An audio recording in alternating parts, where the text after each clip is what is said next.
Question number 301 जी, question number 301। माननीय अध्यक्ष महोदय, एक विवरण सभा पटल पर रख दिया गया। माननीय सदस्य। अध्यक्ष महोदय, मैंने तो सीधा सीधा सवाल सरकार से पूछा था, लेकिन सरकार ने ये नहीं बताया। उन्होंने कहा कि हम न्यूनतम मजदूरी के साथ तुलना नहीं कर सकते क्योंकि किसान की मासिक आय क्या है इसकी जानकारी सरकार के पास नहीं है। माननीय अध्यक्ष महोदय, मैं जानना चाहता हूं, सरकार ने वादा किया था कि किसान की आमदनी दोगुनी करेंगे, तो किसान की आमदनी दोगुनी हुई कि नहीं हुई, सरकार ये जवाब दे दे। और अगर नहीं हुई तो कब तक इसको पूरा करने का काम करेंगे? किसान की आय दूनी कब होगी? या दूसरा मानी बाद में पूछ लेंगे, सप्लीमेंट्री में ना। माननीय अध्यक्ष महोदय, किसानों की आय के बारे में एनएसएस की एक रिपोर्ट, वही हम लोग प्रमाणिक मानते हैं।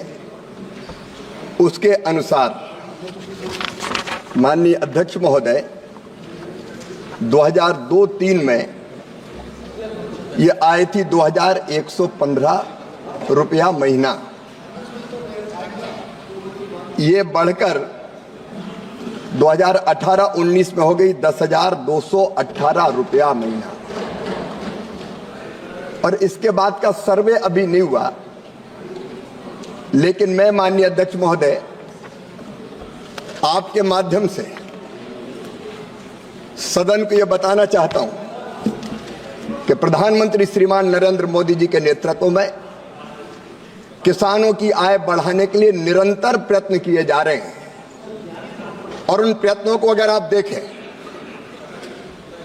तो हमने 6 सूत्रीय रणनीति बनाई है। पहला, उत्पादन बढ़ाना। दूसरा, उत्पादन की लागत कम करना। तीसरा, उत्पादन के ठीक दाम देना। चौथा, अगर प्राकृतिक आपदा आए तो नुकसान की भरपाई करना। पांचवा, कृषि का विविधीकरण। और छठवां, जैविक और प्राकृतिक खेती को प्रोत्साहन। और इन उपायों के परिणाम स्वरूप माननीय अध्यक्ष महोदय 2019 में माननीय प्रधानमंत्री जी ने एक क्रांतिकारी फैसला किया कि फसलों के दाम, जो उत्पादन की लागत है उस पर कम से कम एमएसपी के दाम 50% लाभ देकर घोषित किए जाएंगे। और तब से घोषित हो रहे हैं ये लगातार।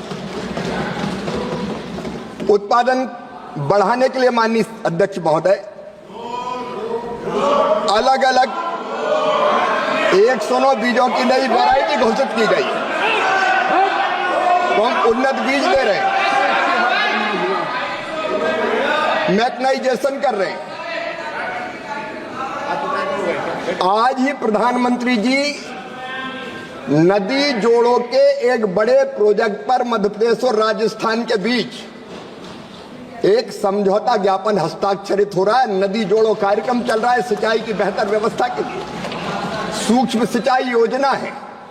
उत्पादन की लागत घटाने के लिए प्रधानमंत्री किसान सम्मान निधि का क्रांतिकारी फैसला किया है, तो इसी सरकार ने माननीय अध्यक्ष महोदय किया है। और उसके साथ साथ फर्टिलाइजर की सब्सिडी किसानों को बिफोर लास्ट ईयर दी गई 2,14,000 करोड़, पिछले साल 1,94,000 करोड़, और इस साल भी कोई कमी नहीं आने देंगे।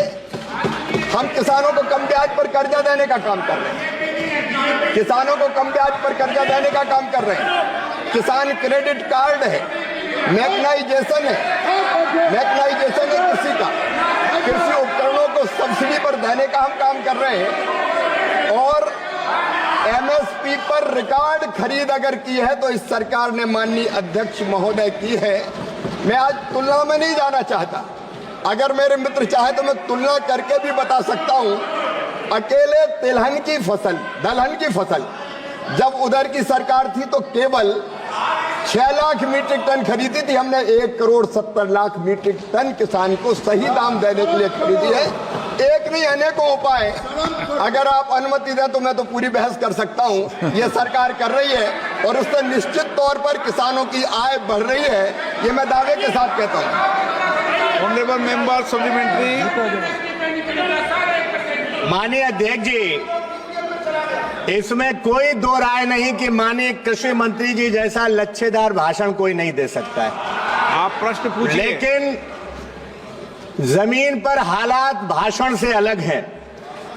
मैं जानना चाहता हूं एमएसपी कब मिलेगी, किसानों का कर्जा कब माफ होगा, डीएपी कब मिलेगी, किसान के हालात कब सुधरेंगे। और मैंने जो गांव में पूछा था 23-24 के दौरान देश में किसानों की प्रति व्यक्ति आय का राज्यवार वर्षवार ब्यौरा क्या है, उसका उत्तर भी नहीं मिला है। ये प्रश्न काल है, माननीय सदस्य, डिबेट का नहीं है। माननीय अध्यक्ष महोदय, मेरे भाषण में लच्छा तो कहीं था ही नहीं। मैंने तो सीधे सीधे तथ्य रखने की बात कही है। आपसे मैं कहना चाहता हूं, एमएसपी पर आज भी खरीद हो रही है। सोयाबीन हम अभी भी खरीद रहे हैं और तेलंगाना में तो कांग्रेस की सरकार है।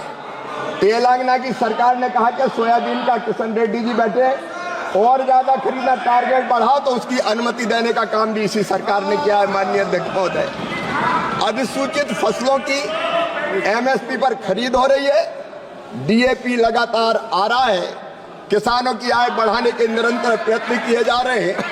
और आप अगर राज्यवार चाहते हैं कि किस राज्य में किसानों की आय इस आंकड़े के हिसाब से, इस सर्वे के हिसाब से कितनी है, तो माननीय अध्यक्ष महोदय, आंध्र प्रदेश में 10,480, अरुणाचल प्रदेश में 19,225, आसाम में 10,675, बिहार में 7,542, छत्तीसगढ़ में 9,677, गुजरात में 12,631, हरियाणा में 22,841। पूरे आंकड़े, हर एक राज्य की जो आय बढ़ी है 2019 तक, उसके पूरे आंकड़े, और 2019 के बाद और तेजी से ये आय बढ़ रही है। हम कोई कसर नहीं छोड़ेंगे, किसानों की आय बढ़ाने में, दुगनी करने में लगातार हम काम कर रहे हैं। श्री